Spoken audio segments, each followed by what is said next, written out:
사랑이 많으신 하나님, 우리가 함께 모여서 말씀을 나누고 기도하는 시간을 가지려고 합니다. 이 시간들을 통해 우리를 인도하여 주시옵소서. 우리가 당신을 예배하고 우리가 당신에게 기도하는 것이 아니라 이미 시작하신 당신의 인도하심과 당신의 기도에 동참하는 그 즐거움과 인도하심을 누리게 하여 주시옵소서. 우리를 너무나 사랑하시는 예수님의 이름으로 기원하옵나이다. 아멘. 주님의 군사되어 승리하는 드림이. 오늘 우리에게 주시는 하나님의 말씀은 마태복음 16장 18절인데요. 아이고, 근데 16이라고 돼 있네. 제 오타가 있어요. 같이 한번 읽어주세요. 시작. 또 내가 내게 이르노니 너는 베드로라. 내가 이 반석 위에 내 교회를 세우리니 음부의 권세가 이기지 못하리라. 아멘. 이번 주부터는 그 교회론 설교 시리즈로 들어가려고 합니다.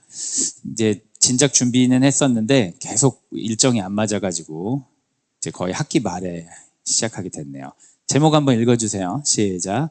반석 위에 세운 교회. 시리즈 설교를 하게 된 어떤 그 배경은요, 우리 학생들이 코로나 시기를 지나면서 교회를 안 나가는 애들이 많다는 얘기를 들었어요. 충격적이죠. 어떻게 기독교 가정에서 기독교 학교를 다니면서 교회를 안 다니냐. 근데 또 물어보면 또 다 다닌대요. 네, 다닌다고 하고, 안 물어보면 안 다닌다는 얘기가 들리고, 뭐 이게 뭐가 어떤 상황인지 잘 모르겠어요. 그리고 또 뭐 어떤 사람은 학교에서 충분히 예배를 드리기 때문에 교회가 뭐 의미가 없다느니 뭐 여러 별의별 얘기를 하는데, 교회에 대한 개념이 우리가 좀 모자라구나, 부족하구나 싶어서 교회가 무엇인지 한번 다시 정립하는 시간을 가지려고 준비를 했습니다. 여러 가지 질문들을 할 수 있죠. 교회는 하나님이 세우셨는데 왜 문제가 많을까? 여러분 살면서 이런 질문 해보셨어요? 네, 교회 갔더니 막 문제가 없고 막 너무너무 좋은가요?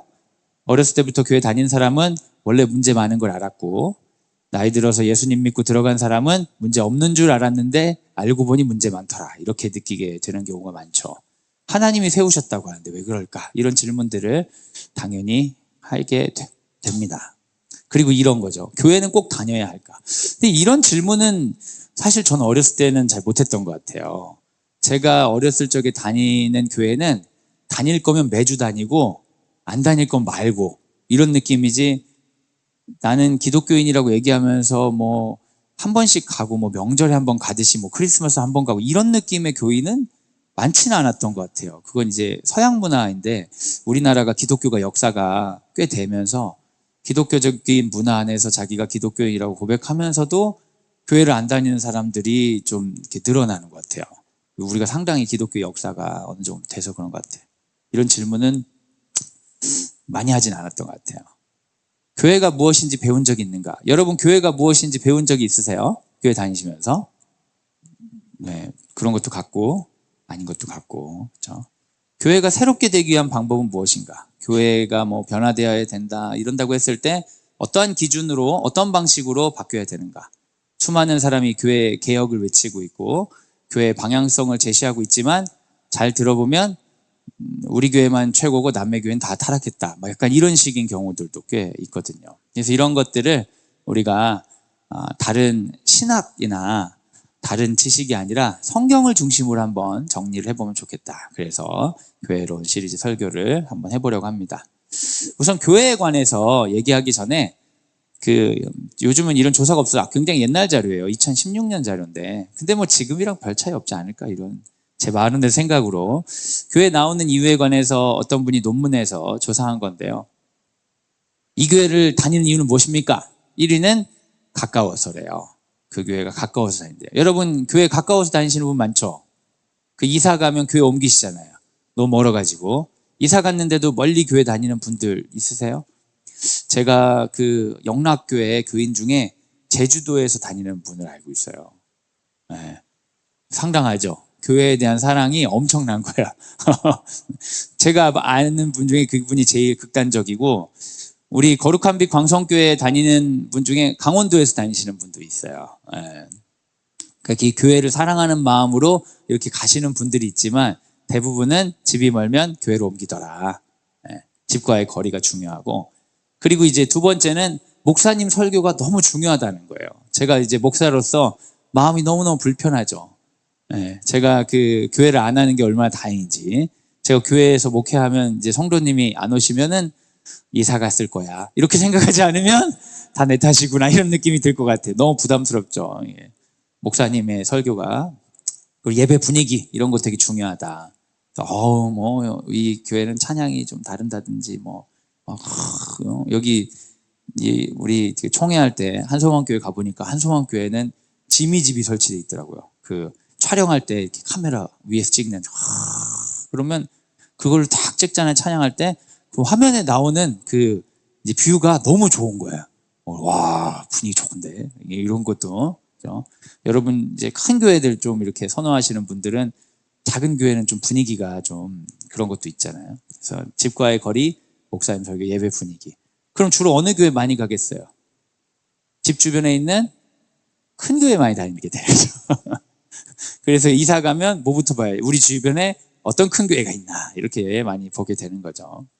교회 나온 이유는 이런 것인데 우리가 생각해야 되는 그런 교회, 지금 눈앞에 보이는 교회, 현상으로서의 교회가 아니라 성경에서 말하고 있는 교회는 어떤 것이냐. 지금 현실에서가 아니라 좀 더 약간은 이론적인 이야기들, 예수님이 하셨던 이야기로부터 우리 자신을 한번 돌아보려고 합니다. 성경에는 교회라는 말이 나올까? 한글 성경으로 기준으로 구약엔 교회란 말이 한 번도 안 나옵니다, 여러분. 모르셨죠? 네. 그 신약에는 112회가 나와요. 그런데 이 112회는 대부분 서신서 이유고요. 교회를 예수님이 말한 건 딱 2번밖에 없습니다. 그러니까 이제 우리가 분명히 알아야 될 것은 예수님은 교회를 다녔다, 안 다녔다? 안 다녔다. 왜? 교회가 없었으니까. 네. 그러니까 우리 구주 되신 예수께서 교회에 대해 말한 것을 거의 들을 방법이 없고 교회에 대한 가르침은 대부분 서신서 이후의 일들이라는 거죠. 이제 구약에서부터 교회의 원형을 찾는 분들이 있지만 오늘은 예수님이 하셨던 교회에 대한 이야기 2마디 중에 하나만 하려고 그래요. 둘 중에 하나는 너희들 중에 문제 있는 사람이 있으면 교회에 가서 말해라, 약간 신고해라 이런 느낌인데 그 교회는 모여있는 공동체를 의미하지 지금 말한 교회를 의미하지는 않기 때문에 엄밀하게 얘기하면 딱 한 번 얘기했어요, 교회에 관해. 네, 이것 때문에 이제 교회가 생긴 거죠. 도대체 무슨 말을 하셨는지. 마태복음 16장 18절. 이거 오타가 안 고치고 계속 복사했나 봐요. 16으로 나오네. 죄송해요. 이게 예수님이 말씀하신 어떻게 보면 교회에 대한 유일한 언급이고 이것 때문에 교회가 생겼다고 할 수 있어요. 말씀 한번 읽어주세요. 시작. 또 내가 내게 이르노니 너는 베드로라. 내가 이 반석 위에 내 교회를 세우리니 음부의 권세가 이기지 못하리라. 베드로의 반석 위에 교회를 세운다. 베드로가 그 피터, 페트라, 반석이란 뜻이죠. 그래서 베드로, 내가 이 반석 위에, 너 위에 교회를 세울 텐데 이게 음부의 권세를 이기지 못하리라. 이 말 때문에 이제 교회가 세워진 거죠. 그래서 여러분 그 카톨릭에서는, 천주교에서는 1대 교황이 누구예요? 이렇게 다 알려드리고 말하는데 얘기 안 해주시면 그렇잖아요. 다시요. 이제 베드로 이 반석 위에 내가 교회를 세우겠다 이렇게 얘기를 했어요. 1대 교황 누굴까요? 베드로예요, 베드로. 오, 여러분 역시 대단하세요. 베드로 위에 세운다고 했으니까 교회는 교황 베드로 중심으로 이제 그 전개됐다고 생각을 하는 거죠. 그렇죠? 근데 이게 좀 안타까운 게 이해가 좀 안 되는 게 지금 여러분 보시면은 마태복음 16장이잖아요. 네, 이걸 기억해 주셔야 돼요. 마태복음 16장 18절에 베드로야 내가 이 반석 위에 교회를 세울 거야 라고 얘기를 했어요. 그거 얼마 안 됐죠? 근데 16절 21절 이 얘기를 한 지 얼마 안 됐을 때 내가 이게 이 반석 위라고 얘기한 게 이제 주는 그리스도시요 살아계신 하나님의 아들입니다 이렇게 고백한 걸 보고 내가 이 반석 위에 교회 세울 거야 베드로야 너 진짜 내가 세운다 딱 얘기를 했어요. 그리고 나서 내가 널 세울 테니까 비밀을 하나 알려줄 텐데 나 이제 고난받고 십자가에 죽을 거야 이런 얘기를 했어요. 그러니까 이게 한참 뒤 얘기가 아니라 그 얘기, 너에게 교회를 세운다고 얘기하고 그 바로 직후에 있었던 일이에요. 그때 어떤 일이 있냐면 너무 긴데 그래도 한번 읽죠. 우리가 시간이 많으니까 21절 한번 읽어주세요. 시작. 이때로부터 예수 그리스도께서 자기가 예루살렘에 올라가 장로들과 대제사장들과 서기관들에게 많은 고난을 받고 죽임을 당하고 제3일에 살아나야 할 것을 제자들에게 비로소 나타내시니 베드로가 예수를 붙들고 항변하여 이르되 주여 그리 마옵소서 이 일이 결코 주께 미치지 아니하리이다. 예수께서 돌이키시며 베드로에게 이르시되 사탄아 내 뒤로 물러가라. 너는 나를 넘어지게 하는 자로다. 내가 하나님의 일을 생각하지 아니하고 도리어 사람의 일을 생각하는도다 하시고, 베드로야, 내가 너를 통해 교회를 세울 거야. 이 사탄아. 이거 어떻게 받아들여야 되는 거예요? 이게 한참 뒤에 있었던 일이 아니라 그 16장에, 마태복음 16장에 동일하게 있었던 얘기예요. 여러분 퀴즈, 베드로는 반석입니까? 사탄입니까? 16절 아니고 18절인데 이 오타가 끝이 없구나. 시몬 베드로가 대답하여 이르되 주는 그리스도시요 살아계신 하나님의 아들이신. 이건 16절이 맞아요. 이게 16절이 맞아요. 이게 진짜 16절. 아까 그게 18절이고. 시몬 베드로가 대답하여 이르되 주님 그리스도시요 살아계신 하나님의 아들이시니이다 했더니 야 반석이다 반석. 베드로가 예수를 붙들고 항변하여 주여 그리 마옵소서 이 일을 결코 주께 미치지 아니하리니 그러니까 넌 사탄이야. 그럼 베드로는 반석이요 사탄이에요. 예수님이 좀 이렇게 태도가 너무 변덕스러우시죠? 우리랑 너무 비슷하잖아요. 그죠? 우리 애들 보고 너무 예쁘다 그랬다가 너 때문에 못 살겠다 막 이랬다 우리가 그러잖아요. 여러분 베드로가 반석이 되긴 어려울 것 같아요. 베드로가 반석이어서 베드로 위에 교회를 세운다고 하면 베드로 안에 있는 사탄도 교회의 중심이 되는 거잖아요. 그럼 이거 어떻게 해석해야 되나? 그런 생각을 하게 되죠. 야고보서 3장 10절 한번 읽어주세요. 시작. 한 입에서 찬송과 저주가 나오는도다. 내 형제들아 이것이 마땅하지 아니하니라. 마땅하지 않긴 한데 원래 인간 안에는 찬송과 저주가 같이 있는 거죠. 여러분 안에 너무 좋은 점들이 많이 있잖아요. 그렇죠? 그런데 되게 나쁜 점도 많이 있죠. 그래서 여러분의 나쁜 점을 지적하면 여러분 되게 억울해 하시잖아요. 왜 억울해요? 나 좋은 점도 많이 있는데 나 매도하지 마 이런 거잖아요. 하지만 나쁜 점도 있죠. 사실은 인간 안에는 좋은 것과 나쁜 것이 같이 섞여 있어요. 그게 인간이 가지는 고유한 특성이죠.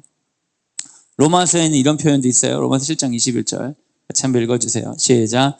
그러므로 내가 한 법을 깨달았노니 곧 선을 행하기 원하는 나에게 악이 함께 있는 것이로다. 내 안에는 선도 있고 악도 있어요. 제가 목사의 일을 하니까 되게 선하게 기대함을 받잖아요. 그런데 그런 기대를 받을 때마다 제가 되게 악하다는 걸 저는 굉장히 선명하게 느끼거든요. 더 착하게 살면 살수록 더 악한 게 느껴져요. 내 안에 너무 분명한 악이 있다는 게 느껴져요. 악하게 살려고 노력해 본 적은 별로 없어서 모르겠지만 착하게 살려고 하면 할수록 내 안에 악은 너무나 선명한 거예요. 그 제자들 중에 저를 되게 좋아해 주는 제자들이 있어요. 가끔 보니까, 자주 안 보고 가끔 보니까 저를 너무 좋게 보는 거예요. 그래서 오랜만에 만나가지고 제자가 막 저에게 영향받았다는 얘기를 막 얘기를 하는 걸 제가 언제 들으면서 제가 도대체 누구 얘기를 하고 있나 막 이런 생각이 들 때가 있어요. 그때 그런 설교 해주셔가지고 그게 제 삶에 어떤 영향을 미쳤고 막 이런 얘기를 하는데 나는 그 설교를 한 기억도 없어요. 근데 이 친구는 이제 저를 오랫동안 가까이 안 보기 때문에 가끔씩 좋은 것만 보니까 굉장히 선한 존재로 생각하고 한참을 이렇게 얘기할 때 제가 얘랑 정말 자주 만나면 안 되겠다. 앞으로 이 사람의 삶을 위해서. 근데 저희 아이들은 그렇게 생각하지 않죠. 제 자녀들은. 한 입에 찬송과 저주가 나오는 두다. 이거를 너무나 잘 보여요. 도대체 당신은 선한 이입니까? 악한 이입니까? 이렇게 묻게 되겠죠. 근데 실제 우리 안에 다 있어요. 그러니까 베드로가 교회 반석이 될 확률은 없어요. 너무 순진하게 예수님이 베드로 위에 세운다고 했잖아요. 근데 베드로는 사탄이라고 됐다니까요. 예수님은 그걸 아셨어요. 인간 안에 인간 자체가, 인간의 존재가 반석이 될 수 없다는 걸 아셨어요. 여러분 이거 되게 중요해요. 교회의 반석은 사람일 수가 없어요. 한번 따라해 주시죠. 교회의 반석은 사람일 수 없다. 우리 담임 목사님이 교회의 반석일 수가 없어요. 어떤 교회들은 참 어리석게도 담임 목사님을 보호하기 위해서 교회가 갈라지는 거야. 이 교회의 반석이 담임 목사님인 줄 알고. 진짜 어리석은 일이죠. 왜냐하면 인간 안에는 선과 악이 있고 한 입에서 찬송과 저주가 있는 게 자연스러우니까. 근데 그 사람이 반석이라고 믿었기 때문에 자기 믿음을 지키기 위해서 목사님이 타락하는 걸 보호하려다가 교회가 쪼개지는 경우가 한국 교회에 되게 많아요. 목사님 친위대가 되는 거죠. 근데 그분은 반석이 아니에요, 여러분. 인간은 모두 다 한 입에 찬송과 저주가 있는 것이죠. 제가 여러분 이렇게 목사로서 학교에서 잘 유지를 하고 있는데 어느 날 저의 비리와 범죄가 발견되었다. 그럼 여러분 되게 놀라시겠죠? 되게 놀라고 실망하실 거예요. 근데 여러분 너무 놀라거나 너무 실망하지 마세요. 원래 그런 사람일 확률이 있는데 여러분이 잘 보호해 주셔서 잘 지켜나갔던 거예요. 보호가 뭐예요? 견제와 사랑이죠. 교만할 수 있는 기회를 안 주면 사람은 잘 안 타락해요. 근데 목사님을 너무 섬긴다고 목사님을 너무너무 견제하지 않으면 그분이 이제 타락하도록 시간을 주는 거죠. 여러분 사람이 지내다 보면 권력이 있으면 인간을 선택할 수 있는 권한이 생겨요. 그게 권력의 무서움이에요. 제 주변에 다가오는 사람을 제가 선택할 수 있을까요? 그래? 그럴 수도 있지. 선택할 수 없을수록 사람은 건강해져요. 근데 힘이 있는 사람은 아무나 만날 수 없잖아요. 만나려면 약속해야 되고요. 만나려면 어떤 조건을 충족해야 되잖아요. 그러면 자기가 원하는 사람만 만나요. 그 원하는 인간관계만 하게 돼 있어요. 그러면 인간은 자연스럽게 타락하게 돼 있어요. 주변에 아부하는 사람밖에 안 남거든요. 그런데 여러분의 가족을 여러분 선택하셨어요? 남편 선택하시지 않았어요? 왜 선택 안 하시고 같이 그러세요? 네, 물론 좀 그 가운데서는 정직하지 못한 부분들이 다 있었지만 여러분도 정직하지 못한 부분이 다 있었잖아요. 서로 속였으니까. 근데 자녀들을 선택하지 못한단 말이에요. 그래서 우리가 자녀 양육을 하면 교만하지 못하는 거예요. 선택하지 않은 사람들 만나니까. 근데 여러분이 사회생활 할 때, 난 사회생활 할 때는 이렇게 문제가 없는데 집에만 가면 문제야. 왜냐면 사회생활 할 때 원하는 사람만 만나기 때문에 그래요. 근데 집에서 원하지 않는 사람들 만나기 때문에 일어나는 거죠. 인간은요 다 선과 악이 공존합니다. 악을 몰아내고 선과 함께하기 위해서는 자기를 견제해 줄 수 있는 사람과 사랑해 줄 수 있는 사람과 지속적으로 만나야 돼요. 그러니까 베드로는 반석일 수 있다 없다? 없어요. 그러니까 여러분 어떠한 특정한 사람을 보호하기 위해서 교회가 애쓰는 것은 어쩌면 교회가 시험에 들기 가장 좋은 방식이에요.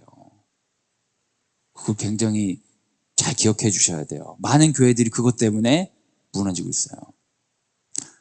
베드로는 교회의 반석도 될 수 있고 사탄의 대리인도 될 수 있다? 그러면은 교회를 세우는 반석은 아닌 거예요. 왜냐하면 주님이 뭐라고 하셨냐면 이 반석 위에 교회를 세우리니 이 반석은 음부의 권세도 흔들지 못한다는 거예요. 굉장히 단단한 반석이래요. 그걸 사람이 할 수는 없는 거죠. 그럼 도대체 그게 뭘까? 반석이 뭘까? 예수님이 하셨던 그 칭찬의 이야기들을 다시 한번 거슬러서 한번 봅시다. 마태복음 16장 16절 18절 한번 읽어주세요. 시작. 시몬 베드로가 대답하여 이르되 주는 그리스도시요 살아계신 하나님의 아들이시니다. 예수께서 대답하여 이르되 바요나 시몬아 내가 복이 있도다. 이를 내게 알게 하니는 혈육이 아니요 하늘에 계신 내 아버지시니라. 또 내가 내게 이르노니 너는 베드로라. 내가 이 반석 위에 내 교회를 세우리니 음부의 권세가 이기지 못하리라. 예수님이 얘기하신 이 반석은 사실은 베드로가 말했던 이 고백이거든요. 근데 이 고백은 누가 알려준 거예요? 다 써 있어요. 이를 내게 한 이는 혈육이 아니라 누가 알려주셨어요? 하늘에 계신 아버지께서, 하늘에 계신 아버지께서 너의 입에 넣어주신 그 신앙 고백이 너의 반석이다. 교회는 거기에 세워질 거다. 하나님이 가르쳐 주신 그 지식은 흔들리지 않을 거야. 근데 베드로는 이 말을 하자마자 바로 흔들렸죠. 바로 사탄 돼버렸잖아요. 인간은 계속 흔들려요. 하지만 하나님이 우리에게 부어주신 이 신앙 고백 안에 머물러 있으면 교회는 흔들리지 않는다. 교회는 어디 위에 서야 되느냐? 하나님이 우리 안에 넣어주신 신앙 고백 안에 서 있어야 교회가 교회다워지고 교회가 방향을 잃었을 때 방향을 찾을 수가 있다는 거죠. 우리는 어떠한 교회를 만들어 가야 되느냐라고 했을 때 우리 교회 안에 더욱더 선명해져야 되는 것은 하나님이 내게 말씀하실 수 있는 공간, 그리고 그 말씀을 통해 고백하게 되는 그 사건들이 일어나는 장소로서 교회가 이루어져야 된다는 거예요. 교회의 반석은 특정한 사람이나 특정한 공간이 아니라 주께서 말씀하시고 고백이 터지는 그 사건의 현장이 되어야 된다는 것이죠. 그게 교회예요. 그런 교회들은 음부의 권세가 침범하지 못한다라는 거죠. 교회는 하나님이 알려주신 신앙 고백 위에 세워져야 된다는 거예요. 그래서 제가 잊지도 않은 말을 한번 만들어 봤어요. Not Peter, but the confession. 베드로 아니고 고백이다.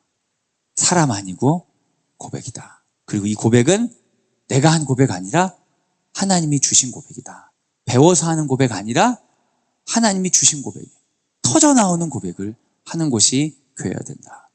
만약 여러분이 교회를 경험하고 계시다면 배주 그럴 필요는 없지만 그 공간 안에서 내가 예상하지 못한 터져나오는 고백이 일어나는 공간 안에 들어가 있는 게 여러분 교회를 다니는 거죠. 꼭 매주 그럴 필요는 없지만, 항상 내가 그럴 필요는 없지만 누군가 안에서 계속 터져나오는 하나님이 주신 고백들이 이어져 나가는 공간이 되어야 된다는 거예요. 다른 것들도 중요하죠. 교회도 세상의 기관이니까 전기세도 많이 들고 목사님들 인건비도 줘야 되고 여러 가지 문제들이 있지만 그런 것들은 부수적인 것이고 중심이 되는 건 하나님이 주신 고백이 터져나오는 공간, 그 사건들이 이루어지는 공간으로서 교회를 기대하고 그것을 지켜나가려고 할 때 그 교회는 음부의 권세가 침범하지 못한다. 예수님이 말씀하신 거예요. 예수님은 구원자입니다. 살아계신 하나님의 자녀입니다. 하나님이 알려주신 고백은 흔들리지 않는 반석이에요. 흔들리는 건 사람이죠. 여러분 신앙생활 하시다가 흔들릴 때가 있으시죠? 뭐 때문에 흔들리세요? 이 고백 때문에 흔들리세요, 여러분? 예수님이 구원자고 살아계신 하나님의 아들이래. 너무 신앙생활이 흔들려. 그런 사람 없어요. 다 다른 문제들 때문에 흔들리잖아요. 근데 여러분, 반석에 집을 지어야지 어차피 흔들릴 걸 알면서 도박하듯이 집을 지으면 안 되는 거 아닙니까? 건물을 지을 때 지금 여기 이 건물이 가건물이잖아요. 이런 가건물은요, 토목공사를 정말 대충 합니다. 깊게 팔 필요가 없어요. 건물들 자재들이 가벼워가지고 무너지지 않아요. 그런데 건축할 때 몇 층 지을지에 따라 토목공사의 규모가 달라집니다. 높게 지을수록 땅을 깊게 단단하게 파죠. 아무렇게나 짓지 않아요. 여러분, 우리가 믿음을 어디에 쌓아야 되느냐? 여러분, 너무나 많은 것들을 사람에게 의지하고 사람에게 쌓을 수 있어요. 그 사람은 상대방도 있지만 나도 있어요. 내 믿음을 너무 지키려고 할 수가 있어요. 그런데 우리가 놔야 되는 토대는 그게 아니라 하나님이 내게 주신 고백입니다. 예수님을 우리의 반석으로 둬야 우리의 믿음이 흔들리지 않죠. 아니, 교회가 예수님 믿는 곳인데 어떻게 그럴 수가 있어요? 그럴 수 있어요, 없어요? 그럴 수 있어요. 왜? 교회 대부분의 구성원은 사람이니까. 사람이 흔들리는 걸 보고 너무 놀라지 마세요, 여러분. 그냥 화내시면 돼요. 그거 가지고 모든 신앙을 접으려고 하지 마세요. 그건 너무 어리석은 일이에요. 그런 속담 있잖아요. 목욕물 버리려다가 애기 버린다. 그 모르세요, 여러분? 서양 속담인데. 서양 속담이라 좀 낯서신가 보네. 목욕시키고 목욕물 버리다 애기 버린다고 사람들 때문에 실망하면 화를 낼 일이죠. 그게 뭐야? 하고 고쳐낼 일이지. 그것 때문에 신앙을 접으려고 하고 난 교회를 안 간다고 하고 아유 진짜 유치하기는 정말. 근데 뭐 저도 유치한 사람이라 그런 일 있으면 교회 가기 싫어요. 하지만 우리의 신앙은 거기에 반석을 두는 게 아닙니다. 우리의 반성은 그 신앙 고백, 하나님이 주신 신앙 고백 안에 있는 것입니다. 예수님이 나의 구원자시고 하나님의 자녀입니다. 거기서부터 우린 믿음을 쌓는 거예요. 근데 인간은 흔들리니까 계속 문제가 생겨도 그럴 수 있어요, 사실. 실망스럽지만 그럴 수 있어요. 그래도 다행인 것은 우리의 믿음의 뿌리는 거기에 있지 않아요. 맞아요. 그지? 동의한다는 얘기잖아요. 그죠? 그러니까 여러분, 너무 많은 사람을 의지하지 마세요. 오히려 실망할 준비를 하세요. 괜찮아요. 인간은 신뢰하고 숭배할 대상이 아니라 사랑하고 돌봐주고 손잡고 연대할 존재죠. 우리의 믿음을 거기에 두시면 안 됩니다. 흔들릴 때 어떻게 해야 하나? 사람을 지켜야 하나? 그 목사 중심이 되는 거죠. 근데 또 어떤 사람들은 고백을 지켜야 한다고 막 하는데 그것을 어떤 교리 중심으로 생각하는 분이 있어요. 이것 또한 오해예요.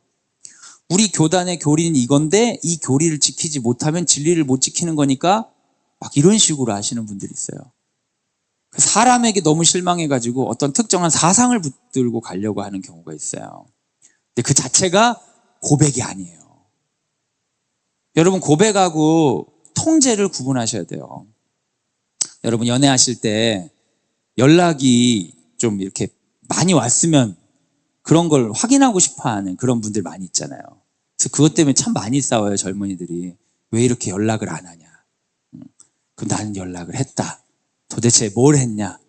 이것을 했다. 이러다가 이제 사랑이 아니라 거의 뭐 이제 취조하는 것처럼 되고 형사와 무슨 범죄자의 관계처럼 돼. 나를 너무 구속하지 말아라. 넌 나를 사랑하지 않느냐. 뭐 이 끝도 없는 이야기들이 이제 이어지는데요. 그건 고백이 아니에요. 너 사랑해 안 사랑해 말해봐. 사랑하지. 근데 왜 연락을 안 해? 아, 미안, 연락은 내가 사랑을 하는데. 그건 고백이 아니에요, 여러분. 그건 고백이 아니라 통제죠. 고백은 뭐냐면 감탄사예요. 감탄사. 아. 그리고 고백은요, 두 가지가 있는데 첫 번째는 즉흥적인 감탄사예요. 보자마자 느끼는 거. 야, 너 오늘 진짜 예쁘다. 와. 고백. 그거 준비해온 게 아니에요. 위협과 두려움 때문에 얘기한 게 아니에요. 이 터진 거죠. 그리고 또 한 가지의 고백은 뭐가 있냐면 어떠한 일정한 시간을 가지고 어떤 과정을 겪으면서 인지적인 깨달음을 통해 나타나는 거예요. 제 아이들이 그런 고백을 한 적이 있더라고요. 내가 초등학교, 중학교 때 선생님들이 했던 말이 정말 이해가 안 갔거든요. 왜 나한테 그렇게 얘기했는지 몰랐는데 지금 생각해보니까 다 맞는 말이었어요. 고백이죠, 이렇게 고백. 오랜 시간을 가지고 인지적으로 깨달아서 이야기하는 거. 우리에게 필요한 건 뭐냐면 고백이에요. 하나님의 살아계심을 그 자리에서 경탄하거나 아니면 주를 따르는 삶을 통해 깨닫게 된 어떠한 것들이 나오는 거죠. 근데 고백의 형태를 가진 통제가 있어요. 이렇게 믿어야지. 이런 방식으로 믿어야지. 너의 믿음은 틀렸어. 여러분, 교회는 진리를 수호하는 기관이 아니에요. 내가 어떠한 특정한 진리를 정해놓고 그 진리에 맞지 않는 사람들을 전부 다 지옥 보내는 기관이 교회가 아닙니다. 지옥을 제일 많이 보내는 데가 교회예요, 여러분. 다른 데서는 그렇게 지옥을 보내질 않아요. 관심이 없어. 근데 교회는 웬만한 사람은 다 지옥 보내는 거예요. 근데 친인척이나 친구 말고는 다 지옥 보내고 만족하는 사람들이 많아요. 근데 그건 잘못된 진리에 대한 생각이에요. 진리는 우리와 버타는 거예요. 진리와 함께 있는 것. 진리를 즐거워하는 것. 진리의 근처에서 살아가는 게 믿음이지, 진리를 이 땅의 것으로 내려가지고 내가 사용할 수 있는 것을 내려놓고 그 진리를 가지고 칼처럼 휘두르는 곳이 교회가 아닙니다. 특정한 사람을 우상처럼 숭배하는 것과 자기가 중요하다고 여기는 진리를 가지고 남에게 통제하려는 것 굉장히 교회에서 많이 하는 거지만 교회답지 않은 거예요. 그건 반석이 될 수 없습니다. 반석이 아니라 우상이 되죠. 교회는 하나님이 주신 고백이 터지는 공간이어야 되는 거죠. 그래서 중요한 건요, 교회를 다니면서 우리가 훈련해야 되는 것은 하나님 앞에 고백하는 존재가 되도록 훈련해야 돼요. 고백하는 존재. 그럼 고백하는 존재는 뭐예요? 그분 앞에 많이 서야죠. 평가하거나 통제하는 존재가 아니라 고백하는 존재가 되려면 그분 앞에 많이 서 있어야 되는 거예요. 교회가 여러분 그런 역할을 합니다. 교회에 막 부족한 게 많죠. 연약한 게 많아요. 그런데 여러분 삶에서 교회를 제거해 보세요. 부족하고 문제가 있고 안 믿는 사람이 더 나은 것 같아. 그러면서 교회를 통째로 드러내 보세요. 그때 여러분 안에 하나님께 고백할 수 있는 공간들이 얼마나 있을까요? 교회에 부족함이 많아요. 완벽한 공동체는 아니에요. 하지만 여전히 교회는 하나님께 쓰임받는 공간이에요. 청소년 시기가 되면은 제가 학교에 있으면서 매번 듣는 거예요. 믿음이 안 좋은 친구들이 오히려 교회를 편안하게 다니는 경우가 있더라고요. 그냥 일요일 한번 갔다 오지 세금 내는 마음으로. 근데 이제 믿음이 좋다는 아이들이 갑자기 대예배를 가겠다는 거예요. 내 중고등 예배 유치하고 이거 진짜 믿음이 아닌 것 같고 대예배를 가겠다는 거예요. 그 대예배를 데려가면 거기 자. 저 예배 좀 안 맞는 것 같다는 거예요. 중고등은 유치하고 지가 유치한 거지. 지가 어떤 상황에서든 믿음 생활을 해야지. 자기니까 뭔가 자기를 더 인정해주고 이런 자리를 막 찾고 싶어가지고 그 시기에 막 그러는데, 그래서 대예배 데려가면 애들 교회 거의 안 나갑니다. 여러분 수순이에요. 특별한 일 없으면 대예배 데리고 다니지 마세요. 애들 신앙생활 안 해요. 여러분 중요한 거는 좋은 고객이 돼서 교회를 잘 평가하거나 교회에 대해서 어떠한 뭔가를 하는 게 아니라 고백하는 존재가 돼야 되는 거예요. 근데 내가 고백하는 존재가 되지 못했을 때 내가 좀 더 하나님을 찾아야 되는데 교회를 어떤 식으로 바꾸려고 하거나 교회를 가네 안 가네 그런단 말이에요. 그래서 교회를 안 나가잖아요. 나 여기 진짜 믿음이 아닌 것 같아. 그래서 교회를 안 나가잖아요. 근데 안 나간 사람이 신앙이 좋아질 확률이 높을까요? 나가는 사람이 신앙이 좋아질 확률이 높을까요? 너무 명백해요. 교회는 무조건 나가는 거예요. 좋고 나쁘고 그럼 교회 많잖아. 딴 교회 가면 되잖아. 근데 교회 자체를 안 나가는 걸 너무 쉽게 결정하는 경향이 있어요. 교회에 문제점이 많으니까. 저도 그럴 때가 있다니까요. 제가 속속들이 알죠. 교회에 대해 문제점이 많으니까 저도 교회 안 나고 싶을 때 많죠. 교계 막 여러 가지 비리 막 이런 거 여러분 얘기하면 여러분 중에 진짜 한 반절은 교회 떠나게 할 수 있을 것 같아요. 안 좋은 얘기 진짜 많이 알거든요. 그래서 교회 다녀요. 생존을 위해 다니는 게 아니라 그곳에 갔을 때 그래도 고백할 수 있는 존재가 되는 일들이 일어날 확률이 높죠. 무조건 교회를 통해 하나님이 주로 일하시니까요. 교회 전체가 문제가 있을 수 있어요. 근데 그 가운데 고백하고 있는 존재로서의 누군가를 만나는 게 중요해요. 다 설교로 승부를 보려고 하니까 문제인 거예요. 그러니까 요즘에는 어때요? 코로나 이후에는 교회 안 가도 온라인으로 들으면 된다고. 아니에요, 여러분. 그 내용들을 우리가 몰라서 문제가 아니라 고백하는 존재들을 만나기 위해서 가는 거예요. 그리고 내가 고백한 존재가 되기 위해서. 생각해 보세요, 여러분. 아침에 늦지막히 일어나가지고 누워가지고 이제 영상을 트는 거죠. 이제 설교 시간 됐네. 고백하는 존재가 되기 쉽겠어요, 여러분. 누워가지고. 고백하는 존재가 되기 위해서 우리는 예배 시간에 앉고 예배가 시작된다는 그 시간에 맞춰서 기도를 하고, 일어나라면 일어나고, 앉으라면 앉고, 들으라면 듣고, 헌금하라면 하고, 이 순서에 따라가면서 고백하는 훈련들을 하는 거죠. 그래서 교회를 여러분 너무 쉽게 생각하지 마세요. 사람이 문제면 사람을 바꾸면 되지. 왜 교회 자체를 포기하세요? 왜 목욕물 버리려다 아기를 버리고 그러세요? 예수를 고백하는 존재가 되었을 때 흔들리지 않는 사람이 될 수 있다. 근데 말로만 그런 사람도 있잖아요. 그 마태복음 7장 21절에 이런 표현도 있습니다. 한번 읽어주세요. 시작. 나더러 주여 주여 하는 자마다 다 천국에 들어갈 것이 아니요 다만 하늘에 계신 내 아버지의 뜻대로 행하는 자라야 들어가리라. 그런데 예수께서 말씀하신 고백은 단순한 경탄이 아니라 그 경탄이 이끄는 삶까지예요. 누군가를 사랑할 때 경탄하게 되잖아요. 야, 진짜. 그러면 가까이 가고 싶고 선물이라도 하고 싶고 말이라도 한마디 더 걸고 싶잖아요. 그 경탄이 이끄는 대로 살아가는 거. 그래서 여러분, 교회에서 우리가 승부를 보는 게 아니고, 교회는 좋은 목사님 설교를 통해 깨달음을 얻는 곳이 아니라 교회에서 하는 어떠한 과정을 통해 우리는 일상 가운데 그분에 대한 사랑을 고백하는 삶을 살 수 있는 힘을 얻는 것입니다. 우리 여전도에서 우리 무슨 바자회를 한다고 모이라고 했어요. 근데 바자회를 막 처음 할 때는 막 기대를 하는데 이제 내가 나이가 좀 들어가지고 바자회만 지금 15년 차 하고 있어. 하나 마나 누가 하든지 아무 의미 없이 하면 의미 없는 건데, 이게 누군가를 돕기 위한 일에 참여하는 것이라고 고백하는 존재로서 그 일에 참여하게 되면 바자회 안 하는 것보다 하는 게 훨씬 낫지 않아요? 그게 훨씬 예수님도 함께 좋지 않겠어요? 교회는 그런 일을 하는 곳입니다. 일상에서 그 고백이 흘러갈 수 있도록 도우려고 하는 거죠. 모든 게, 교회에서 하는 모든 일을 다 따라야 된다는 것도 아니고 다 그런 건 아니지만 그 방향은 그렇게 되어 있는 거죠. 베드로에게 예수님이 사탄아 물러가라 하고 나서 마태복음 16장의 마지막에 하신 얘기가 있어요. 먼저 한번 읽어보도록 하겠습니다. 시작.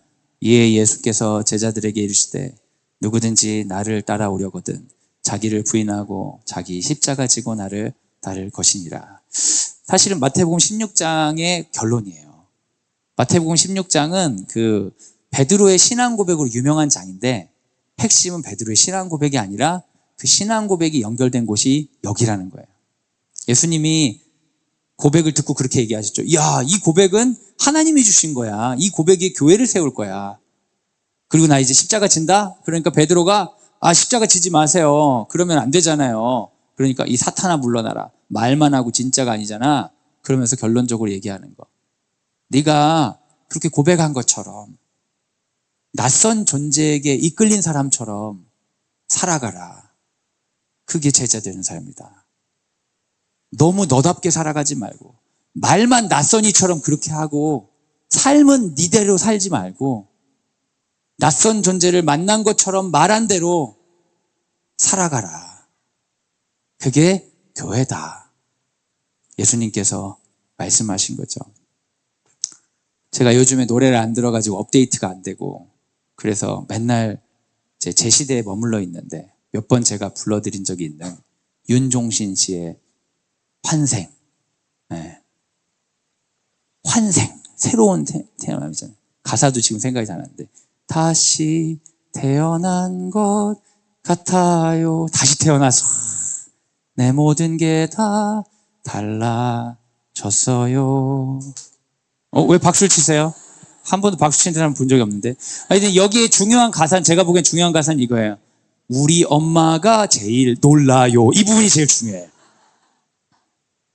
어떠한 고백이 나에게 들어와가지고 나에게 새로운 삶을 이끌어줘서 일상을 같이 살아가는 사람들이 낯설게 느껴질 때, 그때 내가 흔들리지 않는 반석 위에 서 있다는 거를 느낄 수 있다는 거예요. 반석은 안 흔들리는데 내가 흔들리니까 가끔 내가 반석 위에 올라갔다가 내려갔다가 하는 거예요. 근데 우리는 내가 흔들리는 게 하나님이 흔들리는 줄 알고 이럴 거면 신앙생활 안 해. 막 이런 식으로 할 때 있다고요. 아니에요, 여러분. 흔들리는 자기 자신을 나쁘게 보지 마세요. 원래 그런 거니까. 흔들릴 때마다 어디를 찾아가면 돼요? 반석으로 뛰어가면 되는 거예요. 반석으로. 내가 흔들릴 때 나는 왜 그래? 나는 왜 이렇게 믿음이 없지? 교회는 왜 그래? 남 원망하고 자기 원망하고 쓸데없는 짓 하지 마세요. 원래 그런 건데 뭐. 그럴 때는 깨달아야 돼. 내가 지금 단단한 터전 위에 서 있지 않구나. 지금 그분을 보고 경탄하지 않고 있구나. 내가 그분 앞에 진심을 다해서 기도하고 있지 않구나. 내 삶 가운데 역사하셨던 그분 앞에 멈춰서서 그분에 대해 말하고 있지 않구나. 눈앞에 있는 사건들 때문에 지금 내 삶에 전반적으로 하셨던 그분의 일이 흐려졌구나. 난 지금 고백하는 존재가 아니라 급하게 눈앞에 있는 일을 겨우 하고 있는 존재구나. 내가 굉장히 흔들리고 있구나. 깨닫고 멈춰서서 내 삶의 오랜 시간들을 다시 돌아보는 거예요. 주님께서 나에게 하셨던 일들을. 그래서 다시 나를 고백하는 존재로 만드는 거죠. 그리고 그 고백이 나를 이끌어가게 하는 거예요. 우리 삶 가운데서도 이게 되게 쓸 수 있거든요. 여러분, 자녀분들 때문에 되게 힘들 때가 있잖아요. 많죠? 그럴 때 우리가 자녀에 대해 고백했던 시간들로 돌아가면 굉장히 큰 효과가 있어요. 가장 고백을 잘했던 시기는 애가 말을 안 할 때 그렇게 우리가 고백이 잘 되는 거예요. 어렸을 때 얼마나 감탄스럽습니까? 그러니까 애가 너무 힘들 때 아이들 옛날 앨범을 피는 거예요. 태어날 때부터. 그때 좀 이렇게 글도 좀 쓰시고 이런 분이 있어가지고 애들 뭐 육아일기까 이런 거 쓰셨다 그러면 요즘 완전 대박 나는 거예요. 읽으면 되는 거예요. 한 글자도 제가 써놓은 게 없는데 그런 걸 사진을 보고 그 시간들, 내가 고백했던 그 기간들을 다시 돌아보는 거죠. 쭉 돌아보고 나면 내가 그 존재 앞에서 다시 고백하는 존재로 좀 회복돼요. 그때 나에게 떠오른 어떤 생각들, 행동들이 있단 말이에요. 거기에 인도함 받아서 내가 해보는 거예요. 그거를 사랑이라고 하죠. 그걸 자기 부인이라고 그래요. 자기를 부인하고 자기 십자가 지고 따르라고 하니까 어떤 분들은 자기 자신의 고유한 특성이 사라져야 된다고 생각하는 분들이 있더라고요. 너무 재미난 생각 아니에요? 하나님이 다 다르게 창조했는데 자기를 부인해서 다 똑같이 만들고 싶어 한다는 게 너무 재미난 생각 아니에요, 여러분? 그거 잘 오해해요, 오해. 그렇지 않아요. 자기를 부인한다는 것은 고백하는 존재로서, 사랑하는 존재로서, 초대받은 존재로서, 환대하는 존재로서 살아가야지 못하고 있는 내 자신을 저주하거나 그렇게 살지 못하게 만든 이 세계가 잘못됐다고 원망하거나 하는 행동을 멈추고 세상의 환경도 변하지 않고 나도 그 모양 그 꼴이겠지만 나를 만드신 그분께 집중하여서 다시 고백하는 존재로 돌아가는 거예요. 자기를 부인하는 거죠. 그리고 그때 그분이 하신 말씀대로 행동해 보는 거죠. 그게 교회래요, 여러분. 그런 사건들이 일어날 수 있는 공간이 교회랍니다. 그런 사건을 기대하고 가는 곳이 교회래요. 그래서 교회에는 끊임없이 어떤 이야기들이 나오냐. 그 옛날부터 있어 왔던 예수님이 해주셨던 사랑 이야기를 설교를 통해 들려주는 거예요. 고백하는 존재가 되라고. 반석 위에 세워진 교회는 어떤 교회냐? 자신을 부인하게 되는 경험을 하게 되는 교회. 평소 나 같으면 안 그럴 것 같은데 이 공간에서, 이 시간에서, 이 환경에서 나를 부인하고 나를 뛰어넘게 하는 이런 일들을 하게 되는 경험들이 있으면 그게 교회라는 거죠. 어쩌면 좁은 의미에서 우리의 가정도 교회가 될 수 있죠. 여러분이 처음 낳았던 아이에게 젖을 물리고 그 아이를 위해서 잠을 자지 않고 양육했던 그 순간 여러분은 교회를 경험했을 수도 있어요. 나답지 않은 나를 보게 되는 거죠. 사랑 안에 교회가 굉장히 많이 서려 있어요. 하나님의 지식으로 채워지는 경험으로 교회를 누리라는 거예요. 우리가 말씀을 그냥 읽는 것 중에 수련하듯이 읽는 것도 있잖아요. 이게 성경을 읽는 건지 불경을 읽는 건지 별 구분 없이 읽을 때가 있잖아요. 근데 어쩔 때는 이 말씀이 나의 삶을 침범해 올 때가 있어요. 그런 경험이 교회라는 거예요. 하나님의 지식에 따라 고백하는 경험으로. 불평불만도 많고 걱정도 많고 했는데 어떠한 말씀이 침범해서 삶에 대해 새롭게 의미를 있게 받아들이게 되는 그런 고백을 하는 그런 게 교회라는 거예요. 그래서 교회에서의 삶의 태도가 아니라 일상에서의 행동을 변화시키는 경험을 이루어지는 게 교회래요. 근데 여러분 이 얘기 들어보니까 교회 밖에서도 이런 일이 일어날 수 있어요, 없어요? 있죠. 내가 성경 읽고 내가 하고 있을 수 있어요. 그러나 우리는 인간은 연약하고 변덕스럽기 때문에 내가 할 수 있는 경험을 의지해서 해보겠다 하면 내가 기분 나쁠 때 인간은 다 때려쳐요. 그러니까 기분이 좋든 나쁘든 꾸준히 이걸 하고 있는 제가 필요한 거예요. 그 교회는 역할이 있어요. 여전히 교회는 사용받고 있어요. 교회가 대안이냐? 교회가 대안이에요. 저 형편없는 교회 다 무너져야 되지 않냐? 맞아요. 근데 다 무너지고도 다시 교회가 세워줘야 돼요. 하나님은 꾸준히 예배드리고 예배드리기 위해서 모이는 사람들을 통해 항상 이러한 경험들을 우리에게 제공해 주셨어요.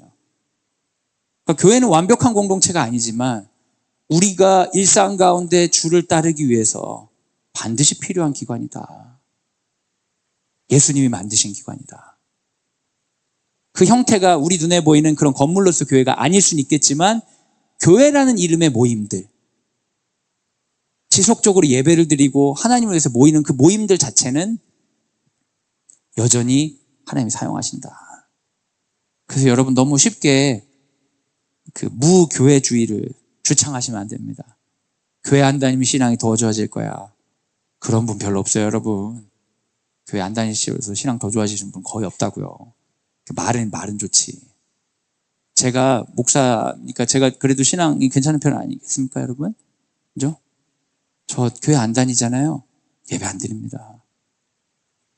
누가 저한테 제가 매일 제가 묵상하잖아요. 왜 제가 매일 묵상하냐면 선생님들한테 아침에 묵상을 나눠야 되기 때문에 매일 묵상을 하는 거예요. 제가 고등학교 때는 완전히 사랑에 빠져서 묵상했어요. 진짜 고백하는 존재로서. 매일매일 큐티를 하면서 그 은혜가 막 닭살이 돋아. 여기 교실이야 어디야 막. 제가 일반 학교 다녔는데 매일매일 그렇게 성경 읽으면서 너무 감탄했어요. 이걸 너무 전하고 싶은 거야. 애들 아무도 관심 없는데. 근데 한 1년 그렇게 하고 나니까 고3 때는 묵상하면서 좀 질리더라고요. 그 내용 같고 1년도 안 가더라고요. 그 감동이.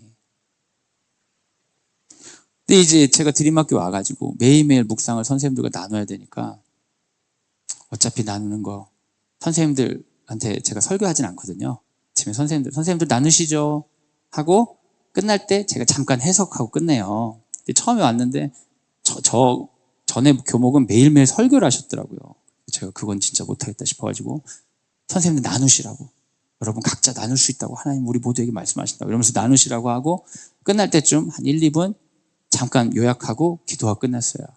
근데 선생님들 나누라고 하고 나니까 어떤 문제가 생기냐면 너무 심심한 거예요. 그 시간이. 선생님들 자기들끼리 얘기 안 해서 혼자 앉아있잖아요. 너무 심심하더라고요. 그래가지고 제가 그 시간에 지금은 이제 SNS 안 하는데 그때 당시 이제 페이스북이라는 SNS에 선생님들이 말할 때 페이스북에 들어가서 그 내일 거를 요약하는 거예요. 그럼 다음날 따로 준비 안 해도 되니까. 그래서 선생님들이 나눌 때마다 제가 요약해서 올렸어요. 네, 저를 위해서. 그거를 어떤 선생님들이 보기 시작했어. 그 선생님 그러지 말고 좀 빨리 올려주시면 안 되냐고. 전날 거 올려주시면 안 되냐고 그러는 거예요. 저는 올려드릴 생각이 전혀 없었어요. 제가 너무 심심하고 제가 묵상할 시간이 없기 때문에 그런 건데 올려달라고 하는데 제가 원래 남의 말 잘 듣는 편이에요. 그래서 알겠다고. 그 전날 거를 제가 올려드렸어요. 전날 거 올려다 보니까 이제 졸업생 중에 어떤 애들이 제가 졸업했는데 큐티를 못 하겠다고. 같이 큐티를 할 수 있는 뭐가 좀 필요하다는 거예요. 그럼 내가 밴드를 만들 테니까 네가 해라. 밴드를 만들고 전날 큐티를 올리고 했는데 막상 그 졸업생에는 안 하고 그러면서 점점 이게 이렇게 돼가는 거예요. 그러다가 이게 정례화가 돼가지고 이제는 7시에 안 올리면 문자가 와요. 목사님 안 올라왔습니다. 잠깐. 이거 막 강제로 하기 시작했어요. 근데 여러분, 강제로 하니까 은혜가 넘치는 거예요. 왜냐하면 항상 은혜롭진 않은데 내 영혼이 진짜 하기 싫을 때도 말씀을 보다가 가끔씩 고백하게 되는 거예요. 그게 교회의 역할이에요. 일주일에 한 번씩 교회 가는 거 의미 없어요, 여러분. 안 빠져도 돼. 근데요, 빠지면 빠질수록 더 빠지게 돼. 우리는 잘 자기 부인을 좋아하지 않거든요. 그러니까 누군가는 쉬지 않고 예배 드려주고 쉬지 않고 모여주는 공간이 있어야 돼요. 그게 우리가 믿음을 끝까지 유지할 수 있는 하나님이 주신 방법이에요. 그래서 교회가 너무 마음에 안 드시면은 교회를 뜯어 고치셔야지 교회를 안 나가면 안 돼. 그 여러분 자녀들에게도 가르치세요. 안 나가는 건 안 돼. 네가 여기 누워가지고 신앙이 더 좋아진다면 안 나가도 되는데 그 형편없는 설교라고 네가 얘기하는 그 설교도 네가 안 듣는 것보다 훨씬 나아. 앉아서 자는 것보다 나으니까 나가. 이렇게. 제가 내일 애들한테 그렇게 말할 생각이에요. 사랑하는 여러분, 어차피 교회를 다닐 거면 반석 위에 서십시오. 목사님 의지하지 마세요. 네? 목사님들도 연약한 사람들이에요. 너무 잘해주지도 마세요. 잘해줘 놓고 나중에 타락시키고 나서 내가 그럴 줄 몰랐다고 그러면 안 돼요, 여러분. 가능한 만큼만 하세요. 예수의 다른 터전은 여러분과 함께 흔들릴 거예요. 교회에서 가르치는 어떤 가르침 자체를 교리처럼 너무 신봉하지도 마세요, 여러분. 신학의 역사를 공부하잖아요. 성경에 대한 해석은 역사 속에서 되게 많이 변했어요. 어쩌면 여러분이 되게 중요하다고 생각하는 그게 정말 중요한 걸 수도 있지만 때로는 이 시대에 지금 여러분이 다니는 그 교회에서 중요하다고 말하는 것일 수도 있어요. 너무 그거 집착해서 남을 정죄하지 마세요. 고백하는 존재로서 우리가 살지 못해요. 그거 흔들릴 때 여러분 같이 흔들려요. 오히려 하나님의 뜻이 나를 사로잡기를 기도하세요. 그때 나는 고백하는 존재로 변화될 것이고 그 기도에 따라 순종해 보세요. 이걸 위해 우리는 교회에 가는 것입니다. 광성드림학교에서 이제 화요일날 신앙교육하는 거 이거 교회일까요? 아닐까요? 교회일 수 있죠. 하지만 교회는 아니죠. 네. 교회일 수 있죠. 우리의 삶의 어떠한 시간 가운데 여러분이 아이를 키우는 동안 어떤 시간에 교회 역할을 할 수 있어요. 하지만 여러분이 평생에 섬길 교회는 주일날 갈 교회잖아요. 그 교회에서 이러한 경험들을 기대하시고 그러한 경험들을 할 수 있는 공간으로서 목사님 보고 만들어달라고 하지 말고 우리가 스스로 그런 공간으로서 교회를 만들어가 보면 어떨까요? 결국 교회는 우리 자신이니까요. 같이 기도하도록 하겠습니다. 이 시간 함께 기도할 때 말씀을 생각하며 그 기도로 나아가기 원합니다. 우리는 교회를 다니는 사람들입니다. 이 교회를 다니는 이유는 무엇일까요? 사람들은 말합니다. 우리가 교회를 다니는 이유는 집에서 가까워서, 목사님이 좋아서, 분위기가 좋아서. 하지만 우리는 좀 더 기본적이고 전통적인 대답을 찾아야 될 필요가 있습니다. 교회를 다니는 이유는 하나님이 내게 주신 그 고백을 지속적으로 하기 위해서, 나를 부인하는 결과를 만들어가기 위해서, 내 삶 가운데 고백하는 존재로서 일상을 변화시키기 위해서 저는 교회를 갑니다. 그런 것들이 일어나는 공간으로서 내가 다니는 교회를 만들기를 원합니다. 주님 나와 함께하여 주옵소서. 그렇게 기도하는 우리가 되길 원합니다. 이 시간 우리의 교회 생활과 교회를 생각하며 함께 기도하도록 하겠습니다. 같이 기도하겠습니다.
사랑하는 여러분, 이 시간 우리 자녀들을 위해 우리 함께 기도하기 원합니다. 우리 사랑하는 자녀들은 고백하는 존재로서 교회에 들어오지 않았습니다. 어떻게 보면 부모의 고백 때문에 이 자녀들은 아직 사랑에 빠진 적도 없고 고백한 적도 없이 교회 생활을 시작합니다. 우리보다 훨씬 교회를 익숙하게 다닙니다. 교회란 곳이 어떤 곳인지 잘 압니다. 하지만 그곳에서 고백하는 게 무엇인지, 그 고백을 통해 살아가는 것이 무엇인지 너무나 막연합니다. 때로는 세상 가운데 자부심을 느끼지 못하게 하는 그 교회들의 행태 때문에 교회에 속해 있는 것을 부끄러워하기도 합니다. 세상의 수많은 반석들이 교회의 진짜라고 여깁니다.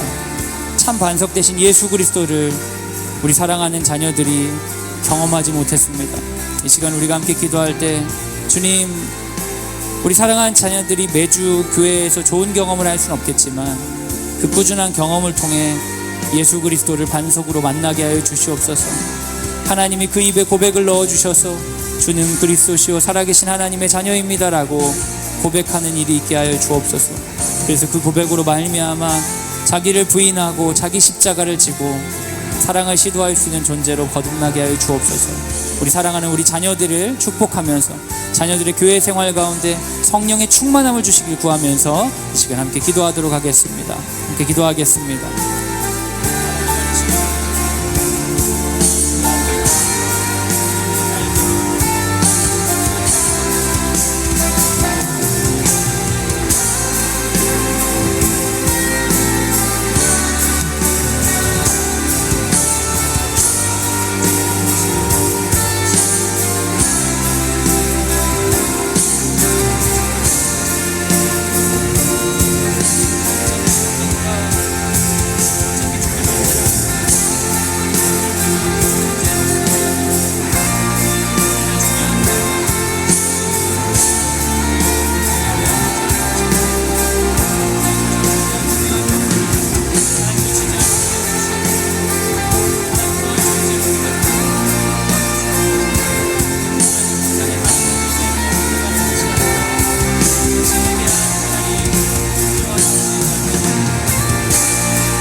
사랑하는 여러분, 이 시간 우리 교사들을 위해 기도하기를 원합니다. 우리 교사들이 부족한 점이 많지만 삶에 대한 고백하는 마음으로, 자기를 부인하는 마음으로 전부 이 학교에 온 사람들입니다. 그렇기 때문에 완벽하거나 그렇기 때문에 대단한 건 아닐 수 있으나 적어도 진지하게 자신의 직업과 삶의 중요한 것들을 고백하는 마음으로 선택한 소중한 믿음의 사람들입니다. 그런데 여러분, 오늘 말씀에서 나눈 것처럼 너에게 교회를 세우겠다 칭찬드렸던 베드로가 사탄으로 책망을 받습니다. 그러한 선택을 했다고 해서 그의 영혼이 항상 고백하는 존재로 있을 수는 없습니다. 우리가 그 귀한 신앙 고백이 이어갈 수 있도록 교사들 위해 기도하기 원합니다. 크게 격려하고 때때론 분명하게 견제하여서 교사들이 그 믿음으로 자신이 고백한 존재로서 끝까지 기독교사의 삶 잘 감당할 수 있도록, 특별히 우리 자녀를 가르치는 우리 담임 선생님과 교과 선생님들을 위해 시간 함께 기도하도록 하겠습니다. 같이 기도하겠습니다.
사랑하는 여러분, 이 시간 마지막으로 우리 기독학부모 공동체인 우리 자신을 위해 기도하기 원합니다.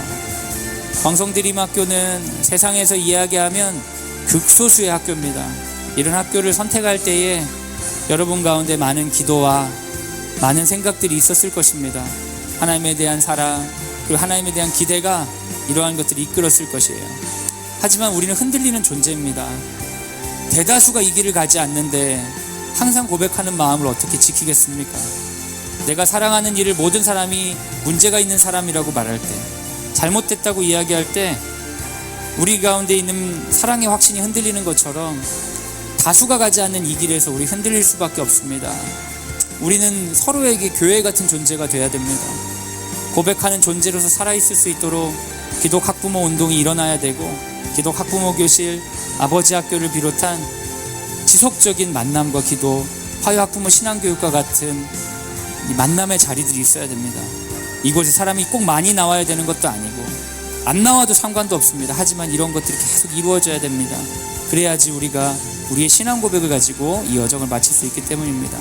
이 시간 우리 자신과 우리 기독 학부모 운동을 기도할 때, 주님, 우리가 처음 선택했을 때 우리에게 주셨던 고백하는 존재로서의 마음가짐대로 학교 생활을 사게 하여 주시옵소서. 여러 가지 시험과 이야기들이 있을 때 흔들리지 아니하고 믿음으로 기독 학부모로 살아갈 수 있는 우리 공동체 되도록 인도하여 주시옵소서. 우리 공동체를 위해, 학부모 운동을 위해 함께 기도하도록 하겠습니다. 같이 기도하겠습니다.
이 시간 제가 마무리하는 기도와 축도로 오늘 모임을 마치도록 하겠습니다. 사랑이 많으신 하나님, 감사합니다. 우리가 오랜 시간 동안 교회를 다녔지만 그 교회에 대해 익숙한 것이 진짜라고 생각할 때가 있었습니다. 세상에 수많은 교회가 있지만 교회들이 흔들립니다. 목사님들이 잘못해서 흔들리고, 성도님들이 연약해서 흔들리고, 어떠한 특정한 것을 진리라고 이야기하면서 교회를 갈기갈기 찢어 놓습니다. 교회가 교회를 욕되게 하고 교회가 교회를 회파합니다. 주님, 교회를 보고 우리가 희망할 때도 있지만 때때로 너무나 많이 절망하게 됩니다. 주님께서 반석 위에 세우셨다고 하는데 교회는 반석이 아니라 인간의 아집과 인간의 흔들림 위에 세워진 것처럼 보일 때도 있습니다. 주님, 우리를 불쌍히 여겨 주시옵소서. 그럴 때 우리가 현실에 있는 교회가 아니라 주께서 우리에게 만들어주신 교회에 눈을 돌리게 하여 주옵소서. 그 교회가 서 있는 그 든든한 터전, 어쩌면 교회들이 등한시했고 교회들이 너무나 가볍게 생각했던 그 든든한 터전이 여전히 있음을 우리가 확인합니다. 주는 그리스도시요 살아계신 하나님의 아들입니다. 하나님이 주신 그 고백 가운데 고백하는 존재로서 여전히 사용하시는 그 하나님을 바라보게 하여 주옵소서. 그래서 우리 안에 다시 희망하게 하여 주옵소서. 교회를 통해 우리 자녀들을 가르치실 것이며 교회를 통해 우리 자녀들의 고백을 들으실 것이고 이웃 세대 가운데 교회를 통해 일하실 하나님을 바라보게 하여 주옵소서. 그리고 평생 우리가 마지막까지 신앙생활에서 나아갈 수 있도록 주님 교회를 사용하여 주옵소서. 주님, 이제는 우리가 교회의 소비자 같은 마음들 내려놓게 하여 주옵소서.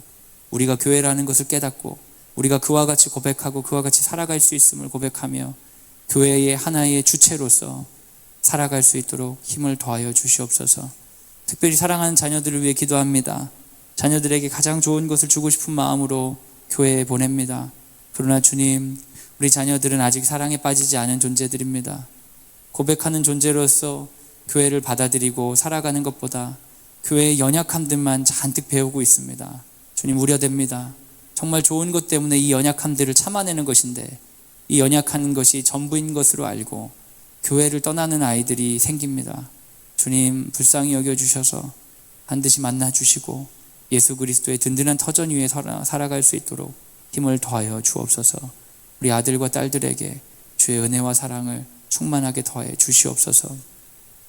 이제는 예수 그리스도의 은혜와 하나님의 사랑과 성령의 교통하심이 주의 말씀을 듣고 반석위에 세운 교회, 그렇습니다. 주님, 제가 그 교회입니다. 제가 그 교회 다닙니다. 제가 그렇게 교회를 만들어갑니다. 고백하는 사랑하는 광성드림학교 모든 식구들 위해 지금부터 영원까지 함께 하시기를 간절히 축원하옵나이다.